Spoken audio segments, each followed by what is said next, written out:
धर्म की टोपी के नीचे बैठा एक ऐसा राक्षसी चेहरा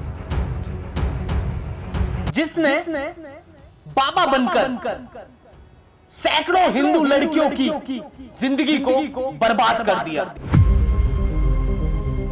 नाम है झंगुर बाबा उर्फ जमालुद्दीन। लेकिन यह कहानी जो हम आपको आज दिखाने जा रहे हैं, यह एक सोची समझी साजिश है उन लोगों की जिन्होंने हिंदू बहन बेटियों के साथ में इतना बुरा बर्ताव किया, उनके साथ बलात्कार किया और उन्होंने इस चीज को नाम दिया सेक्स जिहाद। यह है भारत का सबसे बड़ा सेक्स जिहाद जो जमालुद्दीन उर्फ झंगुर ने हमारे देश में फैलाया। कौन है आखिर ये झंगुर बाबा? इसका असली नाम है जमालुद्दीन और ये रहने वाला है बलरामपुर का। बलरामपुर में एक गांव है मधुपुर, वहां पर इसने करोड़ों की कोठी बना रखी है और वो कोठी कोई छोटी मोटी कोठी नहीं है। पूरे 3 बीघा में इसने कोठी बनाई हुई है और उसके अंदर 70 कमरे हैं जहां पर यह सेक्स जिहाद का अपना धंधा चलाया करता था।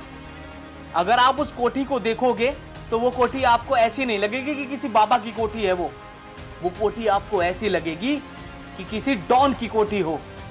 इतने सारे सीसीटीवी कैमरे लगा रखे हैं, इतनी ज्यादा सिक्योरिटी वहां पर लगा रखी है और मैं अगर आपको चीजें बताऊं तो वहां पर इसने 5 स्टार जैसी सुविधाएं कर रखी हैं। आगे मैं आपको बताता हूं, बाबा की जो शिष्य है, जो सो कॉल्ड उसकी बाबा की शिष्य है, उसका नाम उसने क्या रख रखा है? नीतू। लेकिन जो उसका असली नाम है वो नाम है उसका नसरीन। आप समझ रहे हैं, उसका नाम नसरीन है, जिसके नाम पर वो हवेली और उसके अकाउंट्स और उस बाबा की सारी संपत्तियां हैं। वो दिखता था बाबा, लेकिन अगर मैं आपको असल बात बताऊं तो वो था एक सेक्स जिहाद का, इस धर्मांतरण का मास्टरमाइंड। वो बाबा हिंदू बेटियों को फंसाता था और हिंदू बेटियों के अलावा गैर मुस्लिम जो भी धर्म हो गए, चाहे वो कोई भी धर्म हो, उन लड़कियों को वो अपने जाल में फंसाता था। बेटियों को फंसाकर उनका धर्मांतरण करता था, उनका शारीरिक शोषण करता था। ये जिहादी सोच का बाबा इस तरीके के काम कर रहा था उस हवेली में। आगे मैं बताता हूं कैसे जो था इसका जो चलता था सेक्स का रैकेट, उसके बारे में आपको मैं डिटेल्स में बताता हूं। झंगुर बाबा का जो फॉर्मूला था वो सीधा था, हिंदू लड़कियों को पहले चमत्कार से प्रभावित करो, फिर उन्हें भूत प्रेत टोने टोटके के इलाज के नाम पर उन्हें अपने पास में बुलाओ। उन्हें जब ये अपने पास में बुला लेता था, फिर इसका शुरू होता था मानसिक कंट्रोल, ब्रेन वॉशिंग का काम। ये क्या करता था वहां पर? ये होती थी इसकी बेसिकली एक स्ट्रेटेजी होती थी और ये होती थी फेथ कन्वर्जन ग्रूमिंग। इसमें मैं आपको बताता हूं यहां पर क्या चल रहा था। बाबा जो था अपने मरकज में लड़कियों को, हिंदू लड़कियों को लेकर आता था, उन्हें धर्म, मोहब्बत और अल्लाह के नाम पर फंसाता था। फिर वो उन लड़कियों को बोलता था, अगर आप अल्लाह को मानोगी तो सारे दुख, सारी गरीबी, सारी की सारी चीजें आपकी जिंदगी से खत्म हो जाएंगी। लेकिन अगर मैं आपको बताऊं, और उसके बाद में वो क्या करता था, और अगर इस्लाम को कबूल कर लिया तो तेरा नरक तो बिल्कुल छूट ही जाएगा, तुझे नरक मिलेगा ही नहीं। इस तरीके से वो हिंदू लड़कियों की ब्रेन वॉशिंग करता था, उन्हें अपने पास में बुलाता था, अपने जाल में फंसाता था और उनका धर्मांतरण करता था। उससे पहले उनका शारीरिक शोषण वो करता था और उन लड़कियों की मजबूरी का वो फायदा उठाता था। ATS की जो रिपोर्ट है उसमें क्या क्या है, लड़कियों से सीधे वीडियो बनाकर ब्लैकमेल किया जाता था। लड़कियों को बुलाया, उनकी ब्रेन वॉशिंग कर दी साहब, उनको डराया, धमकाया, उसके बाद क्या करा, उनके साथ रेप किया और उनकी वीडियो बना ली। वीडियो बनाने के बाद में उनको ब्लैकमेल ये करा करता था। उसके बाद में क्या करता था, इसने कई से दुष्कर्म किया और चुप रहने के लिए जान से मारने तक की धमकी दी थी इसने। ऐसा था ये बाबा। आगे मैं बताता हूं, ये रैकेट जो था, ये रैकेट पूरे यूपी पूरी दिल्ली और हरियाणा यहां तक ये रैकेट फैला हुआ था। आप सोच सकते हैं इस प्रकार की सोच के लोग जो हिंदू बेटियों का बलात्कार करने के लिए उतारू हैं, उन्हें उस चीज के लिए पैसे मिलते थे। इस प्रकार की सोच दिल्ली, हरियाणा और यूपी यहां तक फैले हुए हैं और ये बहुत ही वाइड लेवल पे एक रैकेट चल रहा है।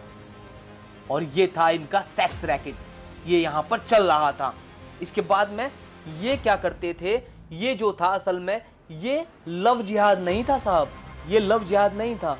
लव जिहाद तो इनके लिए पुराना हो गया है। अब इन्होंने सोचा कुछ बड़ा करेंगे, हिंदुओं के साथ में कुछ और गलत और कुछ उससे भी बड़ा करेंगे जो आज तक ये करते आ रहे थे। ये बाबा जो लोगों को बरगलाते हैं, ये लोगों को बरगला कर उनको अपने पास में बुलाते हैं, उनके साथ गलत करते हैं। इस प्रकार की मानसिक सोच के लोग क्या करते थे, ये लव जिहाद नहीं था, ये था इनका सेक्स जिहाद, ये था इनका सेक्स जिहाद। आप समझ रहे हैं, जहां पर ये क्या करते थे, धर्म का इस्तेमाल करके किसी की इज्जत, किसी की आस्था, उसका अस्तित्व तीनों से खेला गया। फंडिंग और विदेशी पैसे का खेल, ये कोई खेल छोटा मोटा नहीं था। इनके पास जो फंडिंग थी, जो विदेशी पैसा था, वो कितना आ रहा होगा आप सोचिए। आप अंदाजा नहीं लगा सकते इनके पास इतना पैसा आ रहा था। मैं आपको बताता हूं, बाबा के पास टोटल 40 बैंक अकाउंट हैं। एक नहीं, दो नहीं, तीन नहीं, टोटल 40 बैंक अकाउंट। ईडी ने ये खुलासा किया है साहब, ईडी ने। इसके बाद मैं बताऊं आपको, 100 करोड़ से ज्यादा की रकम इन अकाउंट्स में पड़ी हुई है। ये रकम तो वो है जो इनके पास सेफ पड़ी हुई है अपने इस काले कारनामे को, अपने इस सेक्स जिहाद को चलाने के लिए। इसके अलावा इनके पास कितना पैसा होगा, कितनी फंडिंग होगी, आप और हम ये अंदाजा भी नहीं लगा सकते। विदेशों से इनके नाम पे पैसा आता था, जो फर्जी इन्होंने यहाँ पे ट्रस्ट बना रखे थे। किसी मदरसे के नाम से बना लिया, किसी जामिया के नाम से बना लिया। इस प्रकार के नामों का उपयोग कर करके ये यहाँ पर ट्रस्ट बनाया करते थे। उन ट्रस्टों के जरिए यहाँ पर ये अपने पैसे को इस गंदे और घिनौने खेल में घुमाया करते थे। इनका ये काम था। धर्मांतरण के नाम पर आप अंदाजा नहीं लगा सकते इन्होंने कितना गलत खेल किया है। ऐसे बाबाओं ने धर्मांतरण के नाम पर ये 8 से 16 लाख रुपए की वसूली किया करते थे। इसमें करते क्या थे ये, कोई हिंदू व्यक्ति है, कोई महिला है, बेहद परेशान है, दुखी है और गरीब भी है, उसको बरगलाते थे, उसको अपने पास बुलाते थे। ऐसे बाबा ये क्या करते थे, उनको बुलाते थे, उनको पैसों का लालच देते थे, उनके साथ शारीरिक शोषण करते थे, उनकी वीडियो बनाते थे और उनको ब्लैकमेल भी करते थे। ये था इस जमालुद्दीन का खेल। आगे मैं आपको बताता हूं, इसमें जो है, जो इसके साथ में जो नीतू, जिसने हिंदू नाम रखा है अपना, नीतू उर्फ नसरीन, असली नाम है उसका नसरीन। नसरीन के खाते में पिछले 4 महीने में आप अंदाजा लगाइए, टोटल 14 करोड़ और 5 करोड़ विदेश से इतने रुपयों का आना हुआ है उसके खाते में।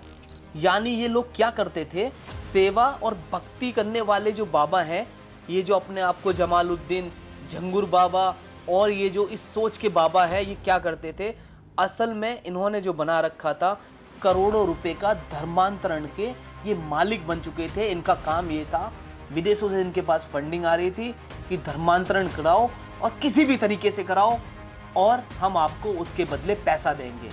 और वो पैसा आ कहां से रहा था, विदेश से आ रहा था वो पैसा, उन मुल्कों से जहां भी भारत को तोड़ने की साजिश चलती है। अब आप अंदाजा लगा लीजिए वो कौन से मुल्क होंगे जहां पर भारत को तोड़ने की साजिश चलती है। वो वही मुल्क हो सकते हैं जहां से आए दिन भारत में आतंकवादी हमले करने के लिए आतंकवादी घुस जाते हैं। आगे बढ़ते हैं। एटीएस का जो एक्शन और इसमें जो गिरफ्तारी हुई है उसके बारे में आपको बताता हूं। 5 जुलाई का दिन झंगुर बाबा और नीतू को गिरफ्तार किया गया। एटीएस ने 7 दिन की रिमांड पर इनको लिया। उसके बाद में क्या हुआ, अब ये जो केस है एनआईए को भी सौंपा गया है। हवेली पर जो बुलडोजर चला है, इस बाबा की जो 3 बीघे में हवेली बना रखी थी इसने, जिसमें 70 कमरे थे, सीसीटीवी कैमरे और इतनी ज़्यादा सिक्योरिटी लगा रखी थी, क्योंकि वहाँ पर इसका ये गोरख धंधा, सेक्स रैकेट, सेक्स जिहाद जो चल रहा था वहाँ पर, उस पर बुलडोजर ने अपनी कार्रवाई कर दी है और 75% निर्माण को ढहा दिया गया है। बाबा पर जो धाराएं लगी हैं, जो केसेस लगे हैं, वो मैं बताता हूँ। हालांकि ये केसेस इसमें और छोटे हैं, इससे भी बड़े केसेस इस बाबा के ऊपर होने चाहिए, क्योंकि इसने जिस प्रकार की चीज़ें लोगों के साथ में, महिलाओं के साथ में की हैं। बाबा पर जो है यूएपीए, मनी लॉन्ड्रिंग के चार्जेस, धर्मांतरण कानून के तहत जो धाराएं बनती हैं वो, और महिला उत्पीड़न, ऐसे दर्जनों केस इस बाबा के ऊपर हैं जो लगाए गए हैं। अब इसके काम जिस प्रकार से बताए गए हैं उस प्रकार से उसके ऊपर केस लगे हुए हैं। कहानी यहाँ पर अभी खत्म नहीं हुई है। कहानी जो है, अभी असली खेल जो है इनका, वो शुरू हुआ है। ये रैकेट जो है, ये रैकेट झंगुर बाबा से भी ऊपर तक जाता है। ये बाबा तो सिर्फ एक प्यादा है उस रैकेट का, ये रैकेट उससे ऊपर भी जाता है। क्या इसमें कोई अंतर्राष्ट्रीय लिंक है, ये क्वेश्चन उठता है। क्या कोई मजहबी संगठन इसमें शामिल है, ये क्वेश्चन इसके ऊपर उठता है। जांच इस पर चल रही है, अभी जारी है, लेकिन तस्वीर जो है धीमे धीमे साफ होती जा रही है।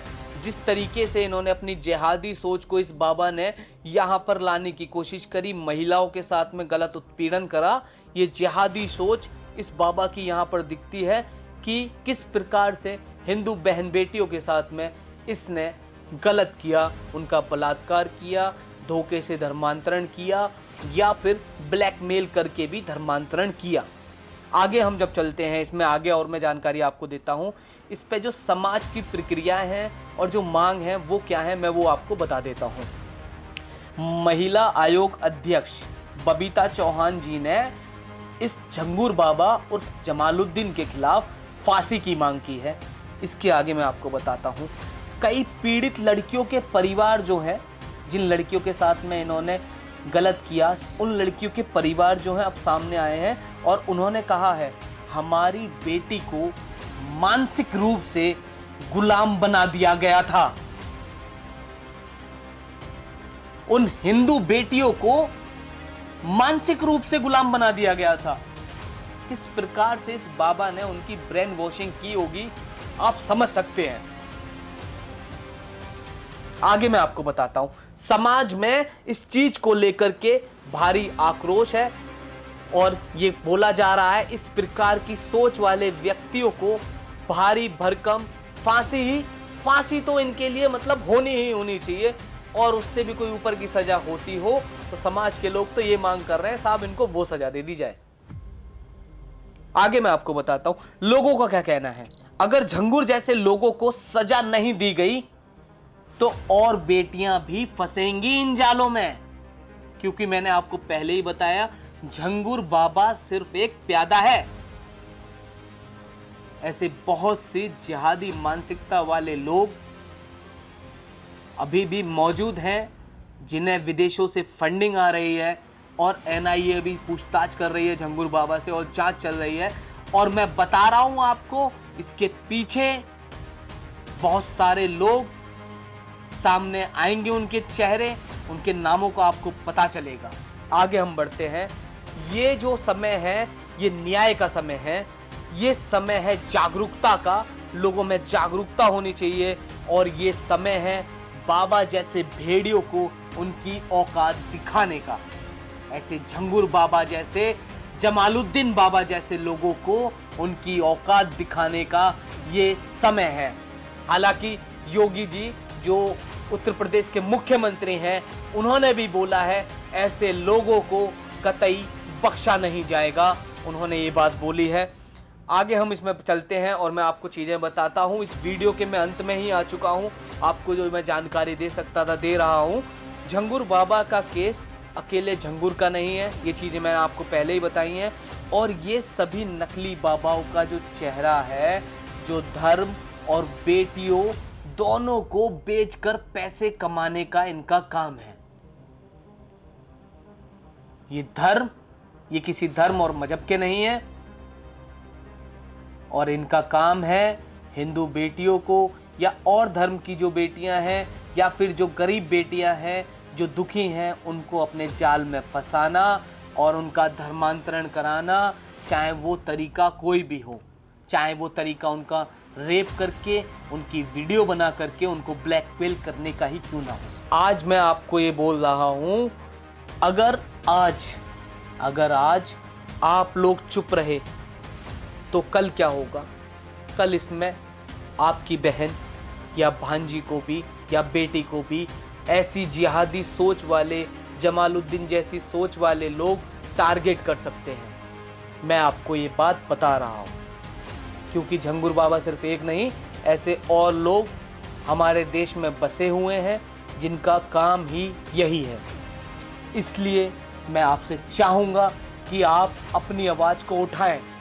मैं आपसे चाहूँगा आप अपनी आवाज़ को उठाएं और इस वीडियो को ज़्यादा से ज़्यादा शेयर करें, उन बहन बेटियों के साथ शेयर करें, अपनी माँओं के, अपनी बहनों के साथ में शेयर करें, ताकि वो लोग एक सी जिहादी मानसिकता वाले जो लोग हैं उनसे बच सकें, उनसे सावधान रह सकें और उन्हें असल में पता हो कि झंगुर उर्फ जमालुद्दीन, नीतू उर्फ नशरीन, ऐसी जिहादी मानसिकता वाले लोग भी जो सेक्स जिहाद हमारे भारत में चलाने की कोशिश कर रहे हैं, धर्मांतरण कर रहे हैं, उनसे वो बच सकें, उन्हें उन लोगों के बारे में और ऐसी मानसिकता वाले लोगों के बारे में जानकारी हो।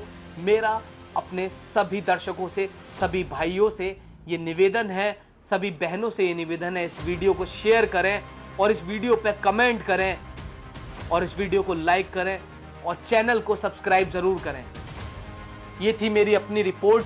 मेरा नाम है विशाल शर्मा और आप देख रहे हैं अपनी आवाज़। नमस्कार।